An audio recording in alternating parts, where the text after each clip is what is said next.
এক কথায় বলতে গেলে এটাকে বলে বর্বরতা। ওই মান্দার পোলারা বিড়ালে কামড়াইছে। পক্ষ থেকে তাদেরকে প্রথমে হুমকি দেওয়া হয়েছে এবং সেই হুমকি 10 মিনিটের পরবর্তীতেই এই হামলার ঘটনা ঘটানো হয়।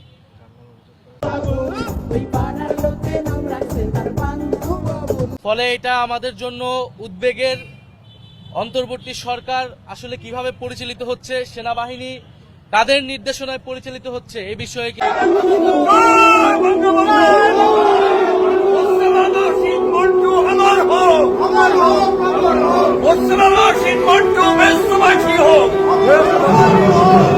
কিন্তু প্রশ্ন উঠছে, কারণ অন্তর্বর্তী সরকার গণ অভ্যুত্থানের এই নুরুল হক নূর এদের মতো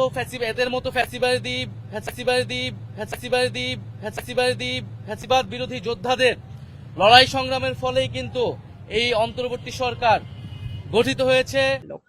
জয় বাংলা, জয় বঙ্গবন্ধু।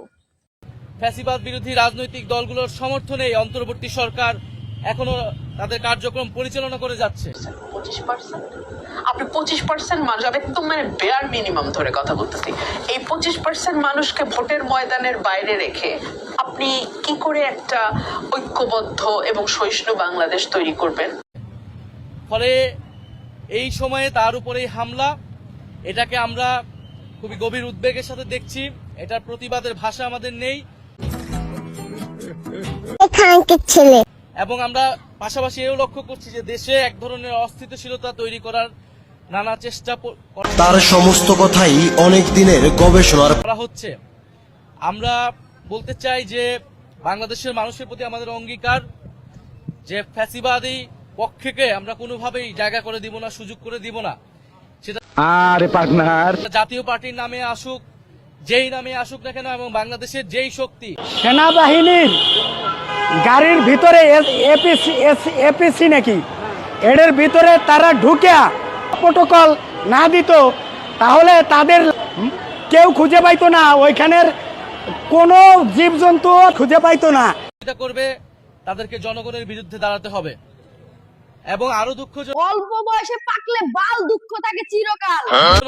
সেদিন হয়তো যা ঘটনায় হয়ে থাকুক না কেন, সেটা যদি অনাকাঙ্ক্ষিত হয়ে থাকে, দুর্ঘটনা হয়ে থাকে, সেনাবাহিনীর উচিত ছিল নিঃশর্তভাবে দুঃখ প্রকাশ করা, ক্ষমা তোমাদের এখনো শিক্ষা হইল না, তোমরা প্রার্থনা করা যে একজন রাজনীতিবিদকে, ফ্যাসিবাদ বিরোধী রাজনীতিবিদকে এইভাবে রাস্তায় ফেলে পেটানো হয়েছে।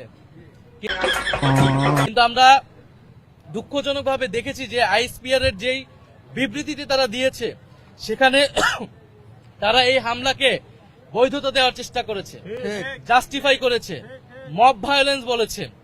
একটা গণতান্ত্রিক রাজনৈতিক দল তার কর্মসূচি, তার অফিসের সামনে সে সংবাদ সম্মেলন করছে, সেটাকে মব ভায়োলেন্স বলে সে সেনাবাহিনী এই হামলার বৈধতা উৎপাদনের চেষ্টা করেছে এবং এটি আরো ন্যাক্কারজনক ঘটনা ঘটেছে। অন্তর্বর্তী সরকার তাদের অবস্থান ব্যক্ত করেছে, বিচারিক তদন্ত কমিটি করেছে এবং সেনাবাহিনীর উচিত অবিলম্বে সেই বিবৃতি প্রত্যাহার করে এই ঘটনার জন্য দুঃখ প্রকাশ করা। আমরা সেনাবাহিনীর প্রতি শ্রদ্ধাশীল ছিলাম অন্তর্বর্তী সরকার গঠনের সময় থেকেই, গণ অভ্যুত্থানের সময় থেকেই, এবং তাদের উপরে দেশের আইন শৃঙ্খলা সহ সামনের যে নির্বাচন হবে তার অনেক কিছু নির্ভর করছে। কিন্তু যদি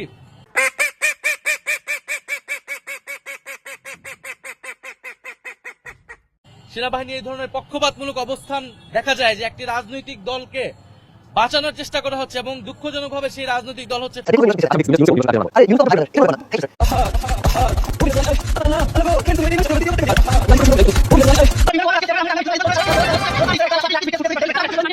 ফ্যাসিবাদের দোসর, এবং তাকে বাঁচাতে গিয়ে ফ্যাসিবাদ বিরোধী জুলাই গণ অভ্যুত্থানের অন্যতম নেতাকে আক্রমণ করা হচ্ছে। এটা আমরা কখনোই মেনে নিব না। ফলে আমরা আশা করব যে সেনাবাহিনী